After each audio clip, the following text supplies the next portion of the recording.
The Holy Orders of the Emperor's Inquisition, more commonly known as the Inquisition, are the powerful secret police of the Imperium responsible for guarding the souls of humanity.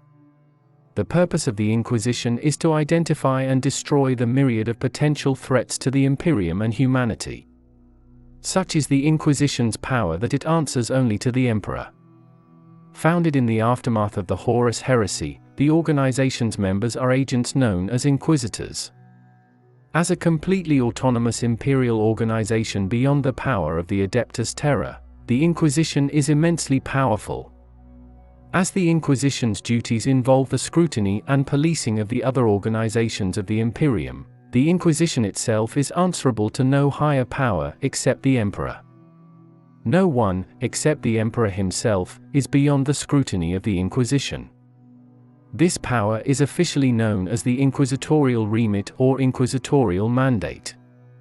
With the exception of the Ministorum, which, in any case is still under outside imperial restrictions, the Inquisition is the only organization of imperial government that is completely autonomous. Unlike other imperial organizations, it is not a branch of the massive Adeptus Terra, but a self-contained organization answerable only to itself.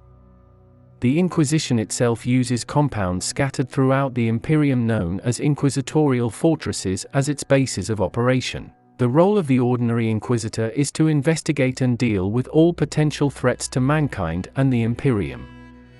In the eyes of the Inquisition, there are multitudes of such potential threats. The main threat is posed not by invading aliens, but from within, by corruption and disloyalty within the imperial organizations, as well as by psychers. The other threat posed from within is that of mutation, the constant corruption of the human gene pool. There are no bounds to the Inquisition's area of responsibility. Alien plots, mutation, political corruption, and incompetence all come under their jurisdiction. If required, Inquisitors may call on the service and/or resources of any imperial servant or organization. Not even a High Lord of Terror may refuse the order of an Inquisitor without good reason. This power extends across the Adeptus Astartes and the Adeptus Mechanicus. However, learned Inquisitors show discretion and request the assistance of the Space Marines and attempt not to anger the Adepts of Mars. The role of the Inquisition requires proactivity and efficiency unbound by the dogmatic bureaucracy common to most other imperial departments. Accordingly, there is little in the way of hierarchy or departmentalization within the Inquisition. Authority within the Inquisition is governed by two factors: reputation and influence. Seniority is in itself no indicator of authority. However, most Inquisitors will take heed of the wisdom of an older and more experienced peer. Because the Inquisition are the watchdogs of the Imperium, answerable only to themselves, given almost absolute power, along with such broad jurisdiction, corruption is an ever-present danger. Its integrity is therefore upheld by constant self-policing and scrutiny. In the earliest editions of the background, this was the stated role of the Ordo Malleus, which were the Inquisition's secretive inner order. As per the inquisitorial remit, Inquisitors hold the absolute power to judge all who fall beneath their gaze. The Inquisition holds countless paths to death that usually correspond to the level of guilt of the condemned.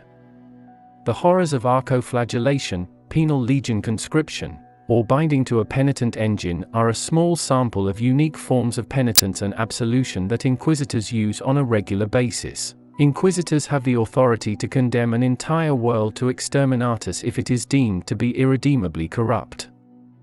Exterminatus, the obliteration of a world, is only resorted to when the level of corruption a world bears is so monumental that it cannot be wiped out by any other means. History. The actual founding of the Inquisition is shrouded in mystery, and there are at least two different stories surrounding its formation. The first is that in the twilight hours prior to his internment within the Golden Throne, while Terra lay besieged by the traitor forces of Warmaster Horus, the Emperor of Mankind commanded Malcador the Sigillite to seek out men of character, skill, and determination, to be tested and trained so that an elite group of investigators might be tasked to discover the alien, mutant, and heretic. Immediately prior to his assault on Horus's battle barge, Malcador presented 12 individuals to the Emperor, 8 Astartes and 4 humans, whom he had gathered in response to the Emperor's commands. The Astartes were described as having cast aside their allegiance to their primarchs and legions who had sided with Horus. Malcador went on to say that they were blessed with paranormal skills, which were best suited for combating the horrors that had recently emerged from the warp. Although the identities of the 12 presented to the Emperor were never revealed, it is known that among those individuals recruited by Malcador Janius, Epithemius, Chiron, Koios, Ogen, Iapto, Jotun, and Satre. Regular humans included Kirill Sinderman, Lemuel Gorman, and Sister of Silence Amendira Kendall. The second story is that, immediately after the Emperor was interred in his golden throne, for trusted servants of the Emperor gathered in secret to discuss what was to happen next. Their opinions were divided. 2 believed the Emperor could be returned to life, the other 2 believed it folly to interfere with the events that had unfolded. The 2 resurrectionists, known as Promius and Moriana, left Terra to begin their quest to bring the Emperor back to life. The 2 that remained acted quickly to establish themselves with the Senatorum Imperialis, and created an organization to combat the efforts of Promius and Moriana, and it was from this seed that the Inquisition was formed. It is not known whether these 2 stories are simply a case of conflicting background, or whether both stories contain some element of truth. It is said that when the Senatorum Imperialis was convened on the first anniversary of the Emperor's ascension, a grim-faced man joined the council and identified himself as a representative of the holy orders of the Emperor's Inquisition. The fact that they called themselves orders, plural, could be taken to suggest that the early Inquisition was an amalgamation of several organizations. Organization. The Inquisition can be broadly divided into 2 differing schools of thought: Puritanism and radicalism. To the conservative Puritans, it is of the utmost importance that Inquisition doctrine be upheld, and they are often found persecuting those inquisitors who are deemed heretical. The more pragmatic radical inquisitors follow the imperial doctrines in spirit, believing that the ends justify the means, and find little value in adhering to convention too closely. They often try to fight fire with fire, using chaos or Xenos weaponry, employing demon hosts, or committing other acts that would be deemed heretical by their more conservative brethren. Inquisitors of both sides are found in great numbers, and while often at odds with each other, are equally interested in the survival of mankind and the defeat of its enemies. Puritans and radicals are further divided into individual philosophies, leading to further friction. Ordos are a major operational sub-factions within the Imperial Inquisition. As the Inquisition possesses neither a formalized hierarchy nor leadership, each Inquisitor is free to pursue the mission of humanity's survival in the manner they see most appropriate. Like-minded individuals gather together to investigate areas of mutual interest and concern, as bounded by one of the many inquisitorial ordos. Each ordo comes and goes with the times, for many inquisitors move freely between them according to their own whims and judgment. Ordos can grow larger in crises and then exist only on paper until its field becomes relevant once more.